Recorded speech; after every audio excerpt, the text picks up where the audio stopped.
It is lunchtime in Liverpool, but who's got the hunger for the points today? Arne Slot's side are looking good for a top 5 finish. They arrive at Anfield today knowing one more win could well seal Champions League football next season. That could in fact be wrapped up today if other results go their way too. Alexander Isak is back in the squad this afternoon, and Georgi Mamardashvili starts in goal today too. It is the 200th game against Chelsea in all competitions, but the visitors have actually never been here on such a losing streak before. 6 defeats in a row has seen them plummet out of the race for Europe. They're fighting for pride here this afternoon. So it's Liverpool versus Chelsea. The penultimate home game of this season gets underway at 12:30 this afternoon. We are live pitchside until kick-off. Then we've got live audio commentary of the full match on LFC TV and all red video as well.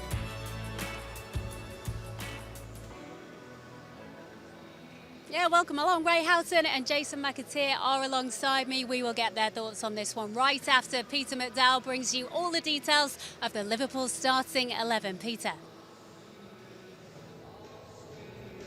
And an encouraging 6 days for Arne Slot, Becky, because it's given that extra bit of recovery time that the likes of Georgi Mamardashvili and Alexander Isak needed, and also Alisson Becker and Mo Salah getting a bit closer to their return. It comes too soon for the final two, this one, but more of a chance for Aston Villa. What it does mean is that Georgi Mamardashvili is back in goal for Liverpool here today, and Alexander Isak is on the bench. Is a blow in the form of Florian Wirtz, who doesn't make the squad today. He suffered with a bit of illness during the week, and there's a start too for Rio Engamoa. 3 changes for Liverpool then. Let's just recap that 11 in full for you then. And like I say, 3 changes to that team that lost at Manchester United last week. Mamardashvili returns. Arne Slot seeing enough of him in training to throw him in here today against the team he made his first ever Liverpool appearance against earlier this season. And then it goes Virgil van Dijk Canate, who also missed some training this week but was back with the group again by the middle part of the week. A return too for Milos Kerkez. Dominik Szoboszlai, Liverpool's top scorer of the available players in that 11 today. 13 in all comps he's got. Made his debut against Chelsea at Stamford Bridge at the start of the 23-24 season. And his goal at Man United made him the first to reach 10 plus goals, 10 plus assists in a season since Steven Gerrard back in 2013-14. McAllister in there as well. He, like Szoboszlai, making his first appearance against Chelsea a few seasons ago. Curtis Jones remains in the side, as does Cody Gakpo. 50 goals now for Liverpool after that one at Old Trafford. Turned 27 a few days ago as well. And then Frimpong Gravenberch and Rio Engamoa make up the 11. Woodman back on the bench again, as is Joe Gomez. Isak amongst the subs as well. He's got a good record against Chelsea as well. Alexander Isak, 4 goals in 7 appearances against them. And if he gets on the pitch like we expect him to today, his 100th Premier League appearance. 57 in the 99 in the Premier League so far. And then it goes Chiesa, Robertson, Nioni, and then youngsters Morrison, Ndiaye, and young Will Wright on the bench as well. In the last 22 games, we've only seen 1 draw. It could be another case of winner takes all here at Anfield this afternoon. Thanks very much indeed, Pete. A warm welcome to you too. It's slightly earlier than we're used to this one, slightly bleary eyes, but shaping up to be a beautiful day here at Anfield. And as Pete said, second to last home game, so we're looking forward to this one. Make the most of it, Jason. Yeah, sort of coming to the end of the Premier League season, hasn't it? Albeit not a great one from a Liverpool perspective after what we witnessed over the last 7 years, and certainly last season, you know, taking the title.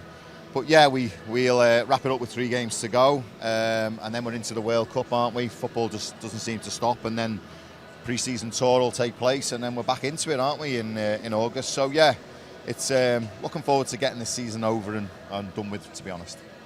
I think with the players' point of view, there's still 3 big games to be played. You know, a lot of players will be looking at the season that they've had, what went wrong. Some of them, what went right. You know, Dominik Szoboszlai in particular, absolutely sensational this season. Elevated himself as a Liverpool player. But you've got to look, in your starting 11 today, what can I do to influence the game? You know, what haven't I been doing? What can I do better? And I think that's what the players will be looking at. I think the manager's had a good few days training-wise with the players. He seemed to be very upbeat, talking about the upcoming fixture against Chelsea. We're playing against a Chelsea side that you just mentioned there on our dreadful run of results, change of manager, lots of things going wrong at the club. So the first 15 minutes today for the Liverpool players, I think, is going to be vital. You know, get after the opposition quickly, put them under a bit of pressure, get a few shots at goal, put them on the back foot, and if they are feeling a little bit sorry for themselves, it'll be evident in the early part of the game. Yeah, last week was obviously a little bit of a knock, Chase, but we've just got to see it as a blip because it is still 3 wins out of 4, if you like, and if they can finish the season strongly with 3 further wins, then 6 wins out of 7, it feels like a positive run to take into next season. Yeah, it was billed as a game where there was not too much on it, but I think, you know, the fixture as it stands alone, it's a massive fixture, isn't it, for lots of different reasons. For me, still arguably the biggest game in the Premier League, probably in European football still. It's a massive fixture. I think for both managers, they wanted it for different reasons. I think for Michael Carrick to try and cement that position, which we're still talking about, isn't he going to be managing next season? And for Arne Slot to keep the ball rolling, to keep the momentum, to keep the winning streak going was vitally important. I thought first half, I think, was a struggle. I think the players really didn't adapt to the way that the changes that were made and how they were asked to play. And Man United fed on that. The atmosphere was whipped up inside Old Trafford. I was there, as you know, and they created a big atmosphere which the players played into. They then get themselves 2-0. And to be honest, I'm looking at the game thinking this could be 3 or 4. You know, he needs to get them in, he needs to reassess and just get the players focusing a little bit different. And then we were gifted with, I say gifted, there was still a lot to do for Dominic Szoboszlai, wasn't there? And he took his goal well, Liverpool were back in it. And at 2-2, I really felt Liverpool were on the ascendancy and it looked like they were going to be the ones. All the momentum was yeah, in it was with Liverpool, us. wasn't it? Yeah. At that time, though, I would have taken a point. You know, I would have called it a draw and said that would be the fair result. But with 20 minutes to go, it was United who ended up claiming the winner. And, you know, we all left the stadium flat, to be honest. I thought the game last week typified the season, where Liverpool are. You know, there were signs early on we were giving away goals, which we've done too many occasions throughout the league campaign. And then you see the positive side of it, where Liverpool get themselves back into it. You know, there's a freedom of the way that they're playing.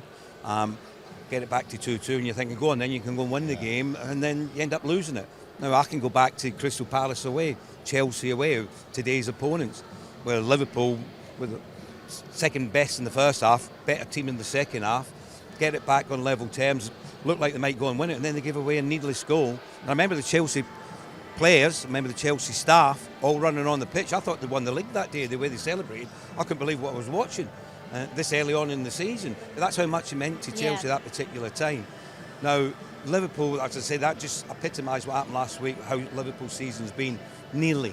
Some good things here, but not quite enough over the course of the campaign, and what can they improve upon? That's what the manager will be looking at. Well, it's an opportunity to hopefully get back on track here today against Chelsea. Let's remind you of the starting 11s for both sides. Pete obviously talked you through the Liverpool team earlier on, but that is the Chelsea side as well. Jace, just a few headlines. Philip Jorgensen in goal in place of the injured Robert Sanchez, who got a really nasty head injury against Nottingham Forest on Monday. Cole Palmer starts, and the danger man is João Pedro, up there amongst the top scorers in the Premier League this season, starts up front as well. From a Liverpool perspective, no Florian Wirtz, which is a disappointment. Yeah, I don't know what the official line is that is coming out of the club or why he doesn't play. He did pick up a knock at Manchester United just before the end of the first half. It was a bit of a strong tackle. I think it was on the side of his foot and he was limping around for a bit, and he obviously came out second half and looked okay. So I'm not sure whether that injury has kind of hindered him through training. He's done anything worse, I don't know, but he's not in the squad. And yeah, it's disappointing the fact that you lose so much attacking talent with Isak, Ekitike, Salah, and then you lose Wirtz. Lots of creativity, opportunities to score is obviously amongst them 4 players. And yeah, he doesn't play, but someone else gets the opportunity. And like Ray said, I think it's a big time of the season where players need to say to the manager, listen, I want to be in your starting 11 for next season. Yeah, that's the thing, isn't it, Ray? It is frustrating, and you might look at the team and think it's a slightly blunted Liverpool attacking-wise, but it does open the door for somebody else to make an impression. I mean, the fans have been asking for Rio to play more minutes in games. Now he's going to get his opportunity today. And if you look at the last few weeks in big games, not just in the Premier League, but into the Champions League, what's came to the fore more than ever is wingers. And how important they are in games. You look at PSG and you look at the wingers that they've got. Kvaratskhelia, Dewey, Barcola. There's players there, and then you go to Olise, our own Luis Diaz, who was at the club as well. They all come back into fashion as such. They're now game changers, matchmen. Everyone's looking for wingers now. They're gone away a little bit from number 10s. They're not as relevant at the moment as wingers are. So someone like Rio today, who is an out-and-out winger, wants to get the ball, really positive. And what was positive in the Bayern Munich PSG game in the first leg? How important it was for wingers to get at the full-backs and take the players on. And Rio should be encouraged to do that today. Get on the ball, son. Every time you see the full-back, have that ability and the confidence and people backing you up. Full-back Kirkus, if he's alongside him, if he's on the left, you take him on and I'm going to be here as your supplier, and I'm going to be the one that help you out. If you lose the ball, I'm the next port of call for you. I mean, Jason's played that position before. He'd know exactly what's called upon. That's your job. Give it the winger on occasions, and then you back him up. And you let them do the magic that you can, and once you lose it, you're in a position to help out defensively. And that's what we'll be looking at. I'll be looking at both sides of the field to see who does that the best out of the 4 Liverpool players. I want to speak about Alexander Isak as well, because he finds himself on the bench this afternoon, Jace, which is positive news that he's fit enough to make the squad. Obviously missed out last week against Manchester United, but a couple of weeks ago got his first Premier League goal in a Liverpool shirt, at least here at Anfield. And we've had this conversation a few times, and it's consistency that he's obviously struggled with even since coming back from that major injury. But you would hope for his sake he can get a little run now going towards the end of the season. He'll want to go into the World Cup as well, feeling strong in himself. Yeah, for him personally, that's where he wants to be. He wants to get himself fit, and he wants to get on the world stage in that World Cup and show he is one of the best strikers in European football. I'm not going to lie, it's been a disastrous season from the minute I think negotiations started with Liverpool and Newcastle. I think that affected him, the way all that was handled, the way he missed training, and the negativity that was around his personal life and around his character. I think that would have affected him. The knock-on from the football side of things is he doesn't do a pre-season because of that. It's stop-start. Then he comes to the club with big expectations, big price tag, gets an injury, and it's just been one of them seasons for him. He's going to have to write it off. He's going to have to focus for next season. He's going to have to get going again and try and stay away from injury. It's not uncommon when you're out for such a long time to then pick up a niggling injury somewhere else, and that was the case. But the goal you speak about would have given him confidence. It was nice. It was here at Anfield.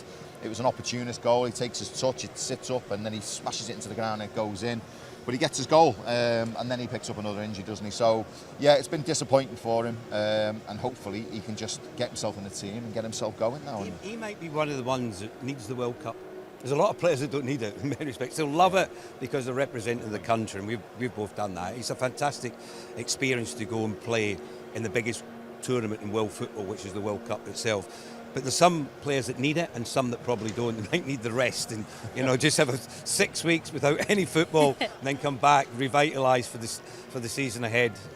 But for someone like him, it's been a fractured campaign for him with the injuries that he's had, and Jason just highlighted all the things that went wrong as far as the transfer dealings and no pre-season for him. So he's probably one of the lads that needs some games at the moment, needs to go into the summer playing matches and get himself ready and prepared for the following season for Liverpool. But it'll be interesting to see what happens and if he's fit enough to come on in the second half for any minutes to come and get on that pitch again, get that home support behind you. It's a really good point because of the environment as well. I mean, as much as this is where he gets paid and this is his club football and this is where he is, it's sometimes really nice to go away with your national team. I mean, we love going away for lots of different reasons in a different environment, a different culture back then, but we still had a job to do and we still had football to play. And like Ray said, when you go through a World Cup and there's different voices, different personalities, you're together, you train on the training pitch every day. The experience is just the best. Everything is geared up to be the best, and that's a really good environment for him to be in. I think it's a really good point Ray makes. Let's touch on Curtis Jones finally as well, because he's had a good run in the team by Curtis's standards. Maybe been a bit inconsistent with his starting spots this season, Ray, but he will be pleased to have played a fair part in the last few games, and it looks like he will start at right back again this afternoon. I think it shows his versatility. You need players like that. You need players that can come in and play in a variety of positions and cope with the pressure. Because when you play for Liverpool, it is a massive pressure.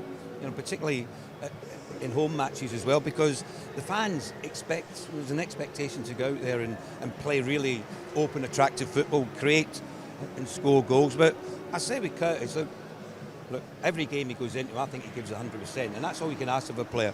If his attitude and his commitment's right, then sometimes you can put up with maybe he's not as good on the ball at times as he probably could be, but he doesn't let the team down from that point of view. He's a good lad, what I've seen of him. He looks like he wants to be part of the Liverpool setup, and we'll see what develops over the next few months. But we just said earlier, you're in the team. It's up to you now to showcase your talents to the manager, not the other way around. And that's what the players have all got to be uppermost in their mind, is what can I do to say to the manager that I want to be here for the future, not just next season, but the season after and the season after that. So it's up to them now, it's up to the players, not always up to the manager.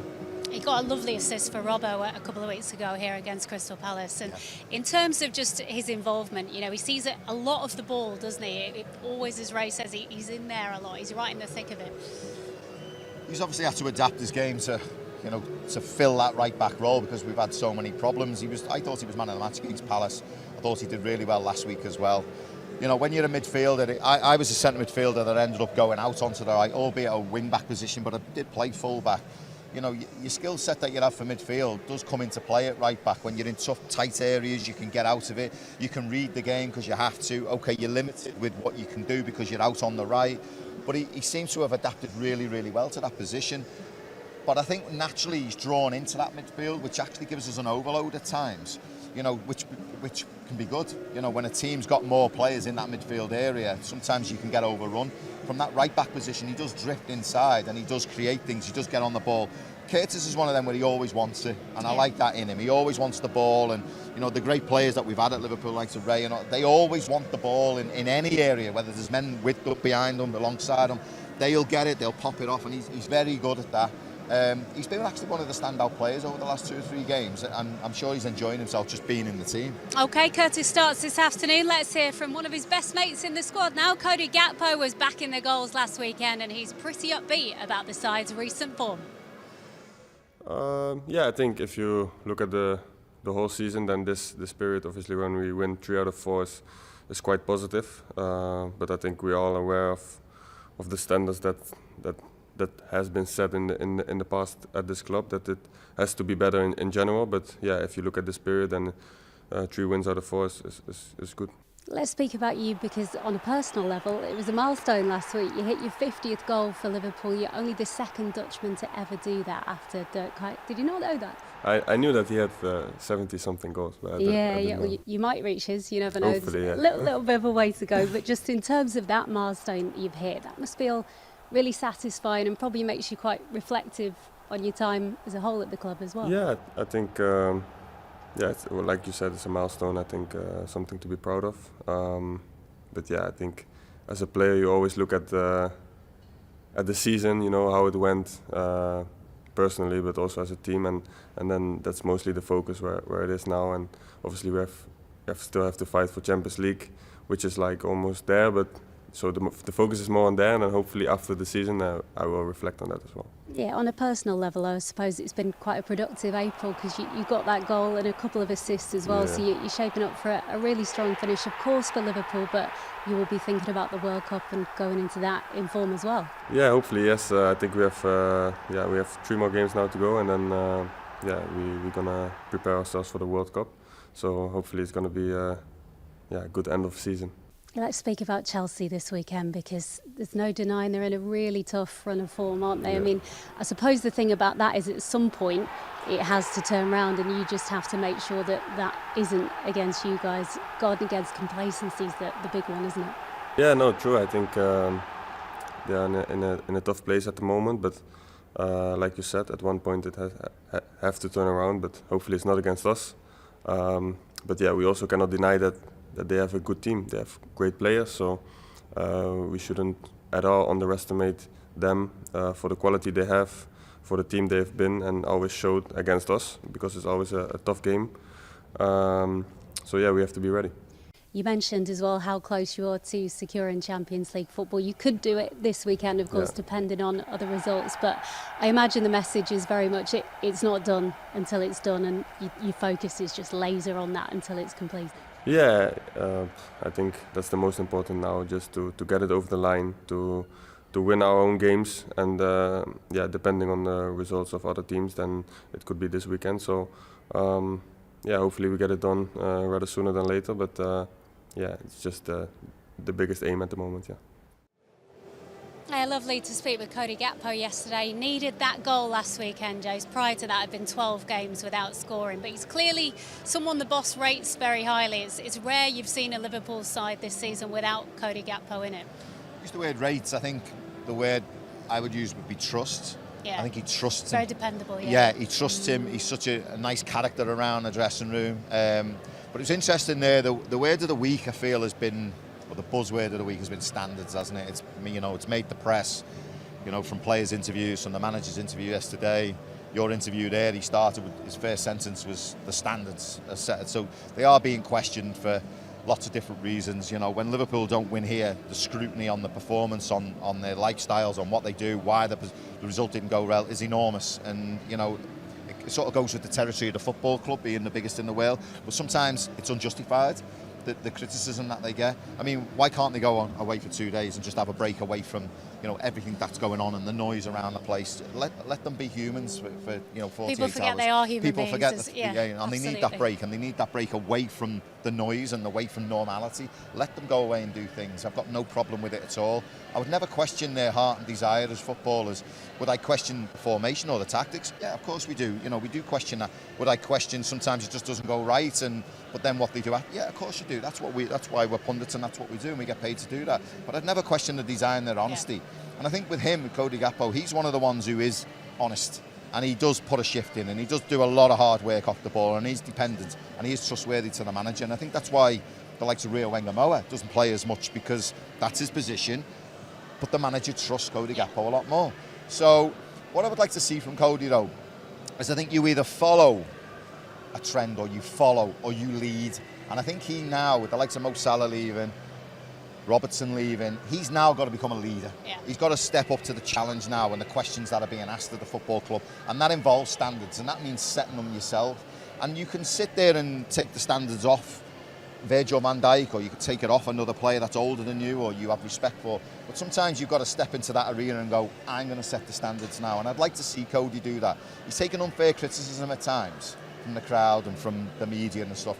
I think he's a dependable, trustworthy player that is important for this football club. Yeah, he spoke there, Ray, about how nice it has been to hit the 50-goal milestone for the club. Yeah, only the second Dutchman to do it after Dirk Kuyt. But in terms of his individual season, it's 9 goals in all comps, it's 7 in the Premier League. You would think he would want to hit double figures to feel like he's had a successful campaign. I think for a lot of the players, it's a great learning curve this season.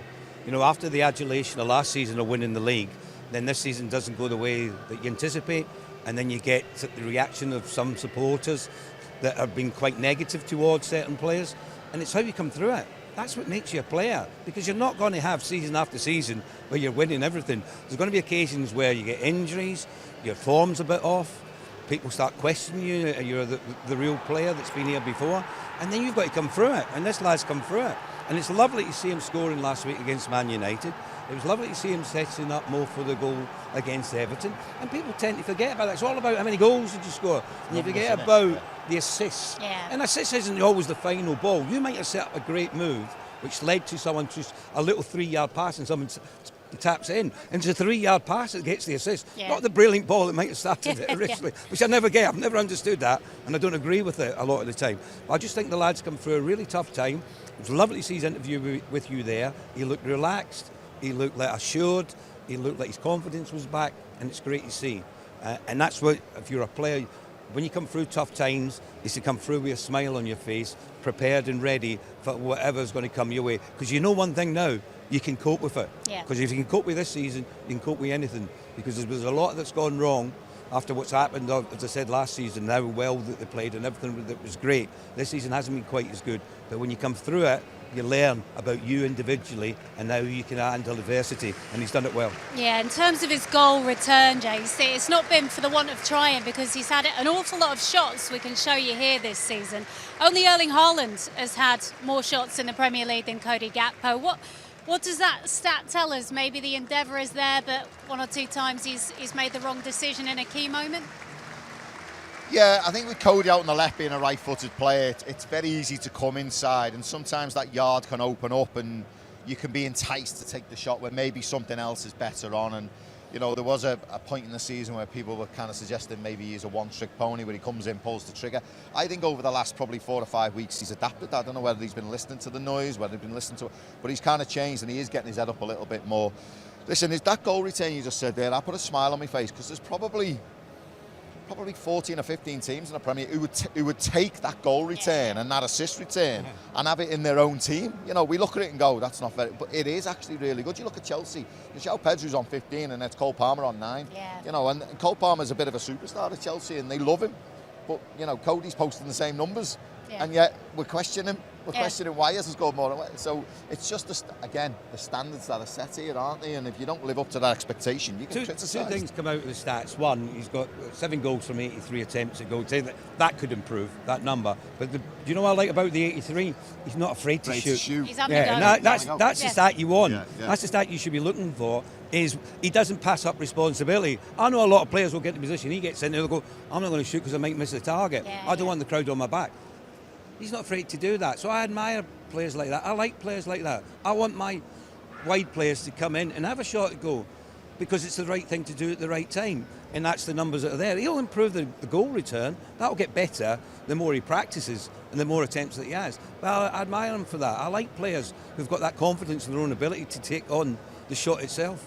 Hopefully another goal for Cody Gakpo this afternoon. That would be nice. Let's have a look at the top of the Premier League table as it stands at the moment. And obviously the 3-game winning run came to an end last weekend, but Villa and Brighton both lost, so it didn't make an awful lot of difference. A win here today would all but guarantee Champions League football for next season. Bournemouth technically can still reach 61 points, but the goal difference is such that I think Liverpool can feel pretty safe even if that's No, if they win today, that's it. It's come done, on, let's isn't be it? honest. I know mathematically we have Bournemouth to might be I know accurate. I know you've got to tick all the boxes about Bournemouth could get there, but the reality is, no, they're not going to. Yes. They're not going to win all 3 and overcome Liverpool's goal deficit or the positivity that Liverpool have got over Bournemouth at the moment, so they're going to be fine. A win today, and it won't. Listen, I don't think the lads will relax for the fact that they've won today and they're in the Champions League.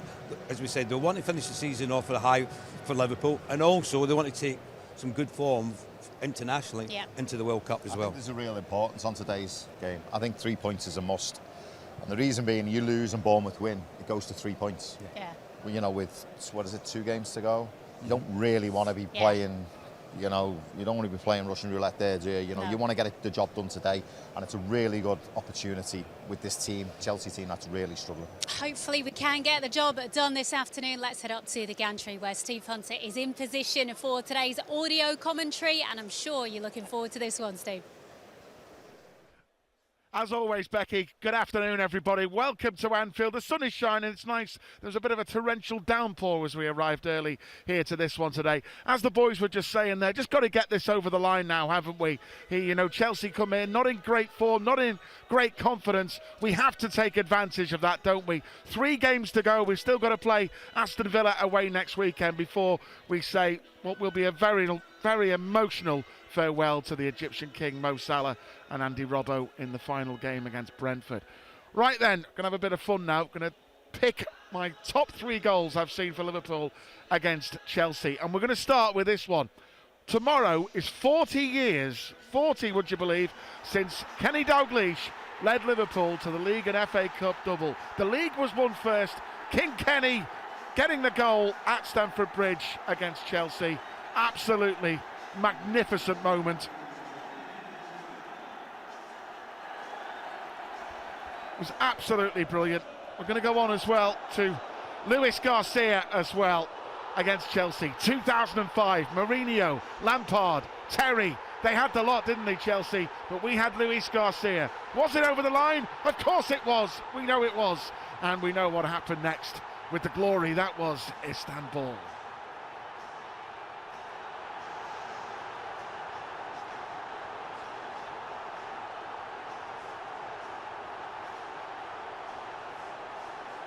And finally, Mohamed Salah. You can't leave this man out of this, can you? Mohamed Salah, the Egyptian king. Virgil van Dijk with a brilliant ball out to the right-hand side. Remember, Jamie Carragher was absolutely purring on this one. Unbelievable finish. What a goal that was.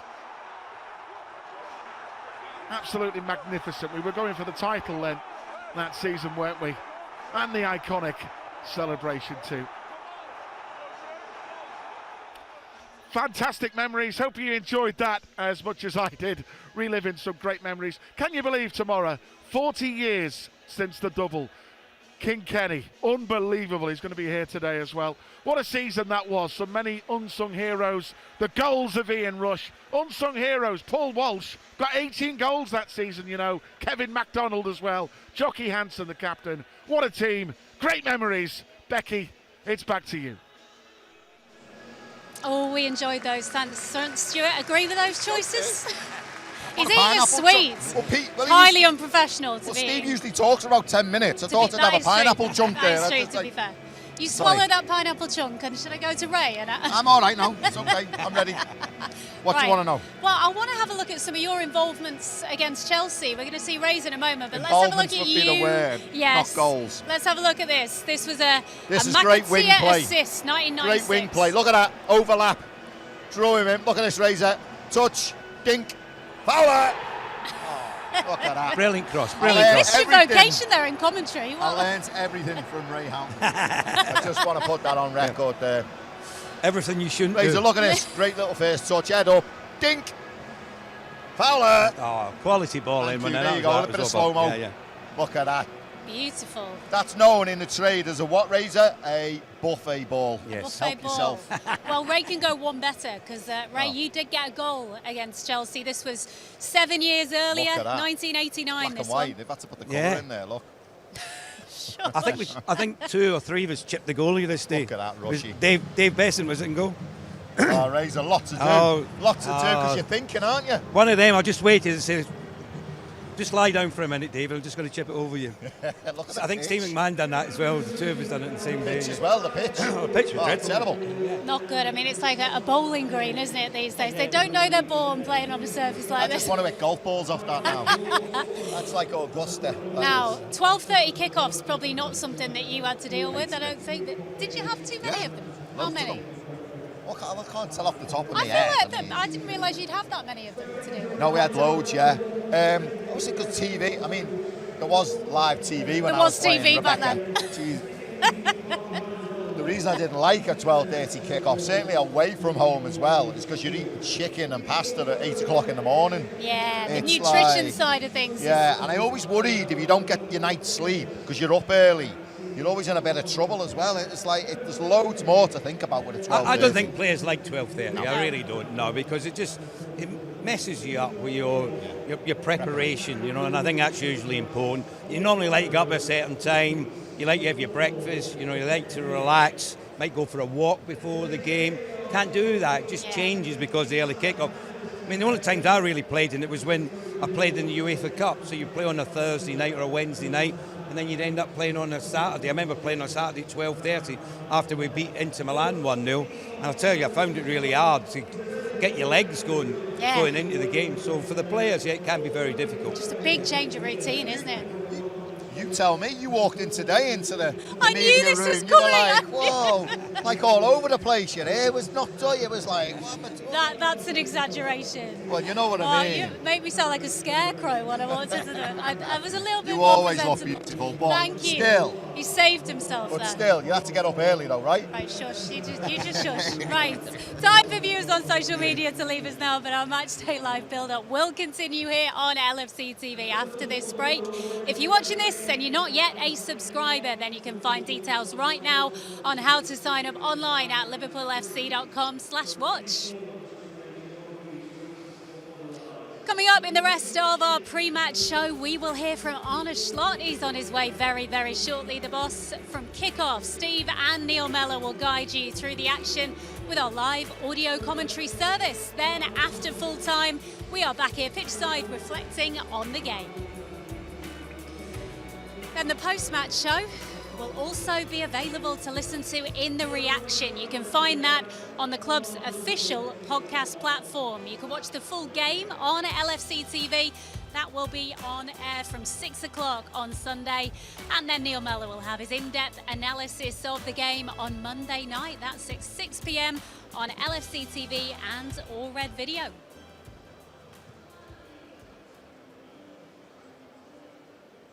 Okay, let's head back to Peter McDowell. He can bring us some more detail on the Chelsea starting lineup, Pete. Yeah, thanks, Becky. And again,